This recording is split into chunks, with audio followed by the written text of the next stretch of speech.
मानव mobile सत्संग का आज 196वां दिन।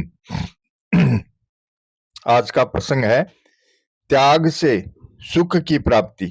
मतलब जिस चीज को छोड़ने से ही सुख की प्राप्ति। जैसे एक गृहस्थ व्यक्ति का अपने पूरे परिवार के साथ संबंध रहता है, वैसे परमात्मा का भी पूरे संसार के साथ संबंध है। संसार में भले या बुरे, अच्छे या निकृष्ट कैसे ही प्राणी क्यों न हो, परमात्मा का संबंध सबके साथ समान है। भगवान ने कहा है समोहम सर्वभूतेषु, प्राणियों के साथ ही नहीं, परिस्थितियों, अवस्थाओं, घटनाओं आदि के साथ भी एक समान संबंध है। अब ध्यान दें कि किसी व्यक्ति में यदि विशेष योग्यता है तो क्या उसके साथ परमात्मा का विशेष संबंध है?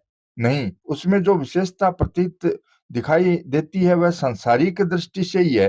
परमात्मा का तो सबके साथ समान संबंध है, उस संबंध में कभी कमी या अधिकता नहीं होती। अतः किसी गुण, योग्यता या विशेषता से हम परमात्मा को प्राप्त कर लेंगे, यह बात संसार की विशेषता या महत्ता को लेकर की जाती है।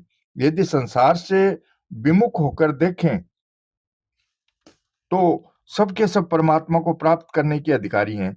सांसारिक नजर से जितनी योग्यता, विलक्षणता, विशेषता है वह पूरी की पूरी मिलकर ही भी परमात्मा को खरीद ले, यह बात नहीं है।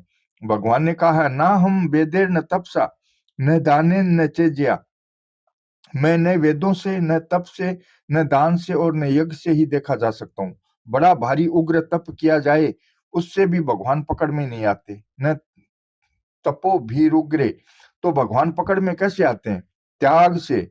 त्यागा शांतिरनंतरम, त्याग करना हो तो बहुत धन हो तब भी त्याग करना है, कम धन हो तब भी त्याग करना है, ज्यादा योग्यता हो तब भी त्याग करना है, कम योग्यता हो तब भी त्याग करना है। सच्ची बात तो बड़ी विलक्षण है। वह यह कि जैसे पापों का त्याग करना है वैसे पुण्यों का भी त्याग करना है। बात थोड़ी अटपटी दिखती है, पर गुणों का, योग्यताओं का, पुण्य का अभिमान तो त्यागना ही पड़ेगा। अभिमान का त्याग ही तो त्याग है। वस्तु का क्या त्याग करना है? वस्तु तो आपसे अलग है ही। संसार की जितनी योग्यता, परिस्थिति, गुण आदि हैं, उन सब के त्याग से तत्व की प्राप्ति होती है। तत्व प्राप्ति में देरी इसलिए लग रही है कि आपने योग्यता, परिस्थिति, गुण, व्यक्तित्व, सामग्री आदि को पकड़ रखा है। यहाँ तक कि त्याग को भी पकड़ रखा है कि मैं बड़ा त्यागी हूँ। इस त्यागीपने को भी त्याग करना होगा, अन्यथा परमात्मा की प्राप्ति नहीं होगी। ऐसे ही मैं बड़ा वैरागी हूँ, इस विरक्ति का भी त्याग करना पड़ेगा।